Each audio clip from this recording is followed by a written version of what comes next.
The late June sun painted the backyard in gold, draping over balloon arches, folding chairs, and a long buffet table lined with casseroles and congratulatory cupcakes.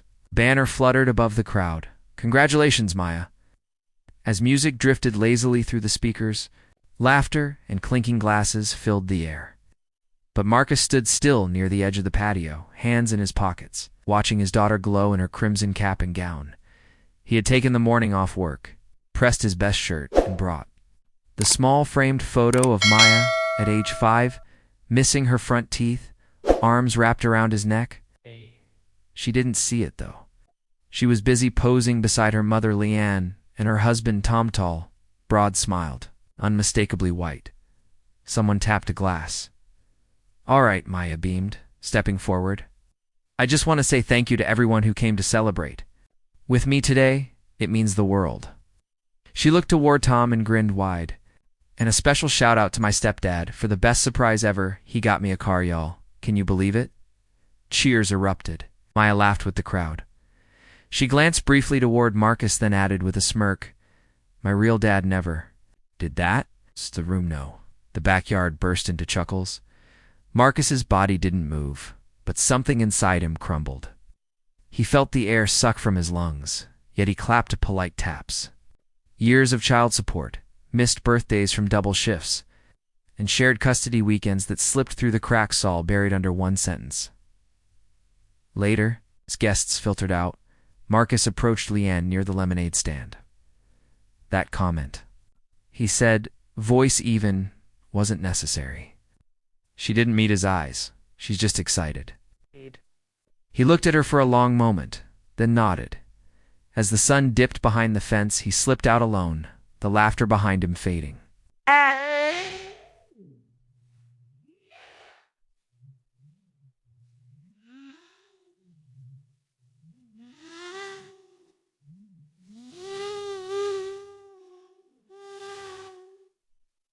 He stared at the dashboard. Somewhere between memory and rage, he whispered, "I was there." Asterisk, asterisk, asterisk. The drive home was quiet. Marcus didn't turn on the radio. The streetlights blurred through the windshield as memory took the wheel. One sentence, "My real dad never did," echoed louder than the laughter. He'd been here before. This exact heartbreak, but the shape of it. The long, slow drip of being made unseen. 10 years earlier, he'd sat in a school hallway lined with hand-painted posters. He wore a button-up shirt and tie, trying to look non-threatening. Ads passed him with wary glances. When the door finally opened, Maya's white teacher smiled too tightly. "Oh, are you the guardian?" He blinked. "No, I'm her father." "Oh, I just assumed." He didn't finish the meeting. Not really. His voice tightened, his hands curled into fists under the table. The principal, when told later, just nodded. "I'm sure she didn't mean anything by it, Mr. Wells. We're all doing our best." That's what it always was intended. Innocent, a misunderstanding, the job application that was missing. A signature while others got called back. The bank that needed additional verification for his loan. The courtroom where he stood in a blazer as the judge glanced more warmly at Leanne's lawyer than at him. Racism. Here wasn't shouted. It was shrugged. He once cried in his car for 20 minutes after a parent-teacher night. He never told Maya. Now, as the night deepened, he pulled into his apartment complex and sat in silence, gripping the wheel until his knuckles whitened. It wasn't just about the car or the toast. It was about years of being erased in plain sight. Tomorrow, he thought. He'd try to talk to Maya, not with anger, but with truth. Asterisk, asterisk. Rain tapped against the kitchen window like a clock ticking too loud.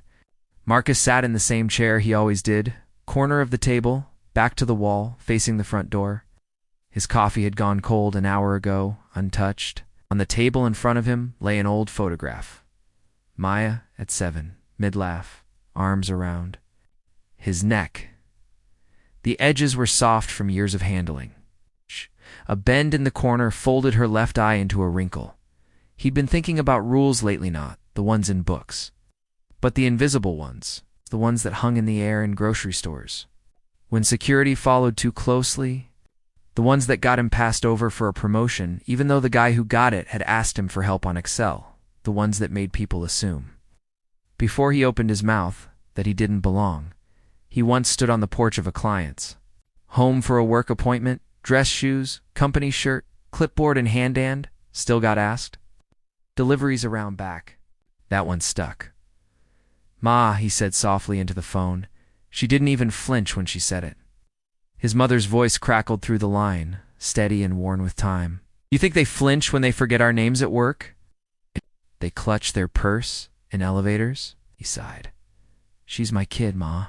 She is. And she's growing up in a world where the story they tell about you is easier than the one you lived. Don't go there mad. Go there ready." There was silence. Then she added, "The world will always ask you to earn what they give away to others." Marcus nodded slowly, even though she couldn't see. He looked out at the street.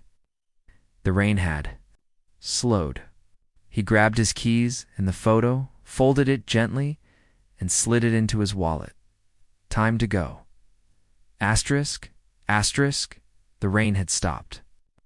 But the sky still hung heavy, a dull sheet of gray. Marcus turned slowly onto the quiet cul-de-sac where Maya lived, rows of manicured lawns lining the way. Her house looked like it belonged on a real estate flyer, fresh white siding, blue shutters, in a spotless two-car garage. He parked across the street. His old Honda creaked as he stepped out. Across the driveway, the new car gleamed like a trophy red, polished and ribboned. His reflection looked back at him in the passenger side door. Dim, small. Maya opened the front door before he knocked. She looked surprised, hesitant. "Hey," she said. "Hey," he echoed. They stood in silence until she gestured for him to come inside. But he stayed where he was, eyes still on the car. "That it?" he asked. She followed his gaze. "Yeah, it's ... a lot. Tom wanted to do something big."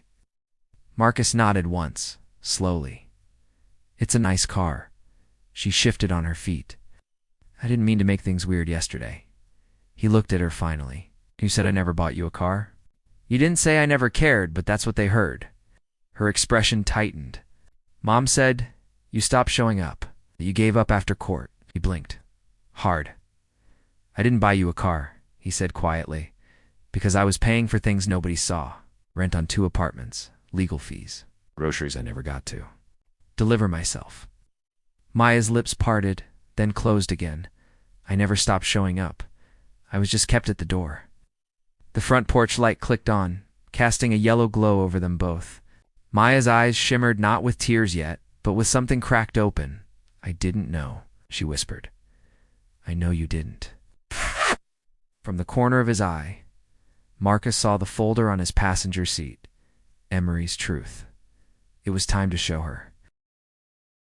Inside the house, everything was clean, curated soft lighting, neutral tones, the kind of stillness that didn't invite noise.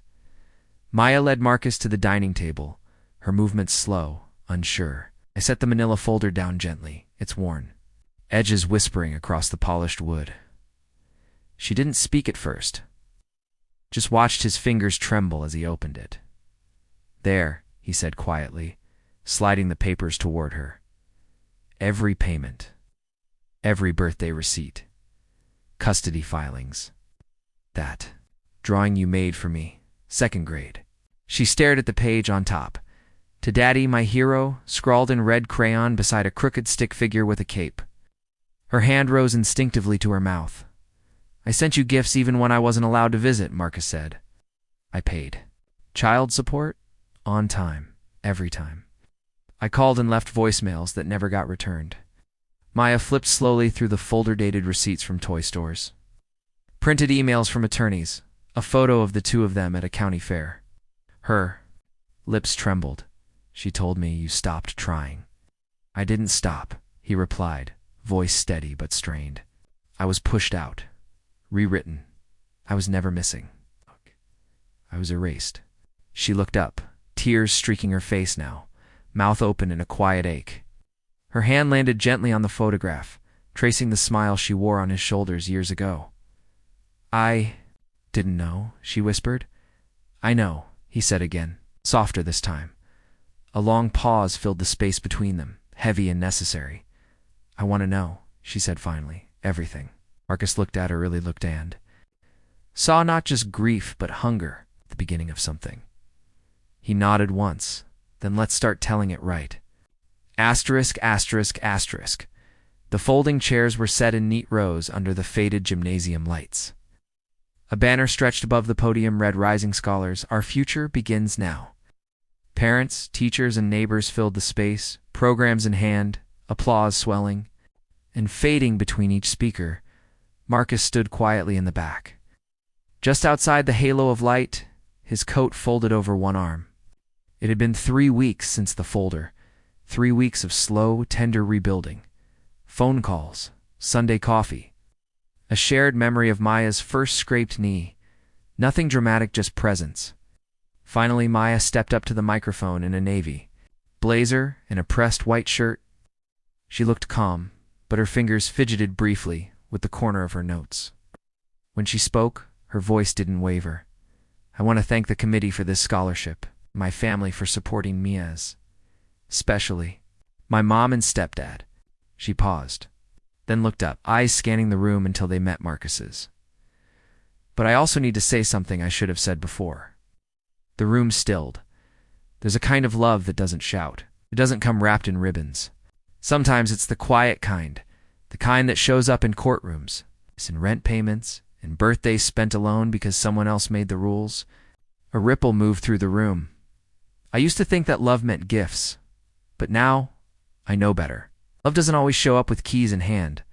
Sometimes it shows up in silence, over and over. She looked directly at Marcus. My dad never left me. He was just made invisible. I'm done helping the world pretend he wasn't there. The audience clapped gently at first, then louder. Marcus did too, slow and deliberate, his palms stinging. His eyes shimmered, but his back stayed straight. Maya stepped down, walking toward him through the crowd. No words exchanged, just a long, quiet hug that said everything outside. The air was cool. A new beginning waited.